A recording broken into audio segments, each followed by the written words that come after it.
துரோணரின் தந்தையான பரத்வாஜ முனிவரின் பொறுப்பில் சிறுவர்களான துரோணரும் துருபதனும் இணைந்து கல்வி கற்றனர். இருவரும் நெருங்கிய நண்பர்கள் ஆனார்கள். துரோணரும் துருபதனும் தங்களது 13ஆம் வயதில் ஒருவருக்கொருவர் இப்படி சத்தியம் செய்து கொண்டனர். வாழ்வில் என்ன செல்வம் சேர்ந்தாலும் சரி, வாழ்க்கையில் எதை அடைந்தாலும் சரி, நாம் இருவரும் அதை பகிர்ந்து கொள்வோம் என்று. அவர்களது பயிற்சி காலம் முடிந்ததும் பாஞ்சாலம் திரும்பிய துருபதன் அரசனானான். தன் வாழ்க்கையை அமைத்துக் கொண்ட துரோணர் கிருபாச்சாரியரின் சகோதரி கிருபியை திருமணம் செய்தார். அவர்களின் புதல்வன் அஸ்வத்தாமன். குழந்தை பிறந்தவுடன் குதிரை கனைப்பதைப் போல சிரித்ததால் அஸ்வத்தாமன் என்று பெயரிட்டார்கள். கால்நடைகள் பிரதானமாக இருந்த அன்றைய சமுதாயத்தில் பால் என்பது சர்வ சாதாரணமாக கிடைக்கக்கூடிய ஒரு உணவுப் பொருள். ஆனால் மிகவும் ஏழ்மையான நிலையில் இருந்த துரோணரின் குடும்பத்திற்கு நிலப்புலன்களோ பசுக்களோ இல்லாததால் அந்த இளம் பாலகன் பால் என்பதையே அதுவரை பார்க்காமல் இருந்தான். ஒருமுறை ஊருக்குள் சென்ற பொழுது மற்ற சிறுவர்கள் பால் குடிப்பதை பார்த்து அது என்ன என்று கேட்டான். அஸ்வத்தாமன் பால் என்பதையே இதுவரை பார்க்கவில்லை என்பதை அவர்கள் உணர்ந்தார்கள். எனவே அரிசி மாவில் தண்ணீரை கலந்து கொடுத்தார்கள். அதை பால் என்று நினைத்து அஸ்வத்தாமன் மகிழ்ச்சியாக குடித்தான். பால் என்பதே இவனுக்கு தெரியவில்லை என்று மற்ற சிறுவர்கள் அஸ்வத்தாமனை கேலியும் கிண்டலும் செய்தார்கள். இதை அறிந்த துரோணர் ஆற்றாமையால் மிகுந்த வேதனையும் கோபமும் அடைந்தார்.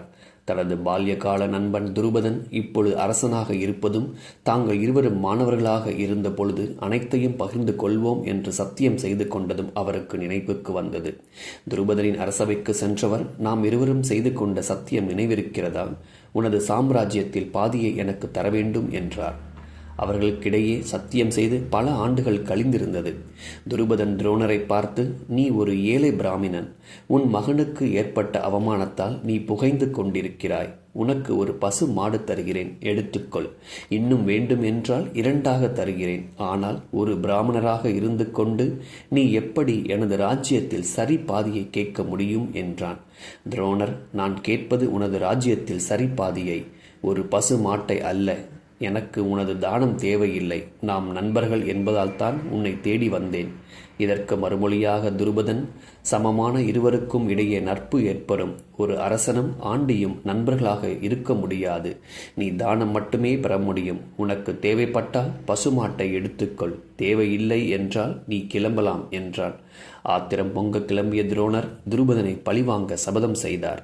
தன்னை அவமானப்படுத்திய துருபதனை பழிவாங்க சபதம் செய்த துரோணர் பரசுராமரிடம் அஸ்திரங்களை பெற்றுக்கொண்டு அஸ்தினாபுரம் வந்து கௌரவர்களுக்கும் பாண்டவர்களுக்கும் பல்வேறு போர்க்கலைகளில் பயிற்சி அளிக்க துவங்கினார். ஒரு குறிப்பிட்ட அளவு தேர்ச்சி அடைந்து அவர்கள் தங்களின் குருவுக்கு ஏதாவது அர்ப்பணிக்க விரும்பிய பொழுது முதல் காரியமாக துரோணர் துருபதனை சிறைப்பிடித்து வர கேட்டார். வேறு எந்த காரணமும் இல்லாமல் பாஞ்சால தேசத்தின் தலைநகரான காம்பில்யா மீது தாக்குதல் தொடுத்தார்கள் கௌரவர்கள் மற்றும் பாண்டவ அரசகுமாரர்கள். உற்சாகமாக தாக்குதலை துவங்கினார்கள் கௌரவ சகோதரர்கள். பாண்டவர்கள் பின் தங்கியிருந்து கவனித்தார்கள். தாக்குதலை சற்று எதிர்பார்க்கவில்லை துருபதனின் படை. எந்த காரணமும் இல்லாமல் திடீரென இவர்கள் ஏன் கிளம்பி வந்து தங்கள் நகரை தாக்குகிறார்கள் என்பது அவர்களுக்கு புரியவில்லை. தாங்கள் தாக்கப்படுகிறோம் என்பதை உணர்ந்த பொதுமக்கள் கையில் கிடைத்த வீட்டு உபயோக கத்தி, கம்பு என்று எதையாவது எடுத்துக்கொண்டு வந்து கௌரவர்களை எதிர்த்து சண்டையிட்டு அவர்களை துரத்தி அடித்தார்கள். சாதாரண பொதுமக்களிடம் தோல்வியடைந்த கௌரவர்கள் அவமானத்துடன் திரும்பினார்கள். பிறகு அர்ஜுனன் பக்கம் திரும்பிய துரோணர், உங்கள் குருவிற்கு நீதான் குரு தட்சணை வழங்க வேண்டும். நீ துருபதனை கொண்டு வர வேண்டும் என்றார். பீமனும் அர்ஜுனனும் காம்பல்யா நகருக்குள் புகுந்து துருபதனை சிறைப்பிடித்து கட்டி தங்களுடன் தூக்கி கொண்டு வந்து துரோணரின் காலடியில் வைத்தார்கள்.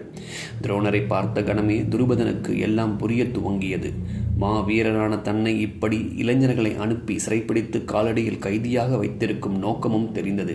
துரோணர் பேசத் துவங்கினார். இப்பொழுது நாம் பகிர்ந்து கொள்வதை பற்றி பேச முடியாது.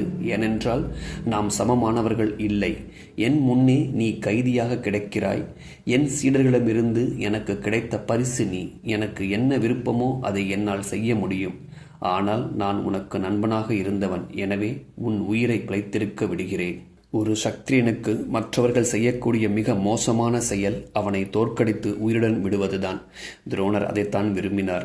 உனக்கு உயிர் பிச்சை அளிக்கிறேன் என்று துருபதனிடம் சொல்வதுதான் அவனுக்கு கிடைக்கக்கூடிய மிக பெரிய தண்டனை என்பது துரோணருக்கு நன்றாகவே தெரியும்.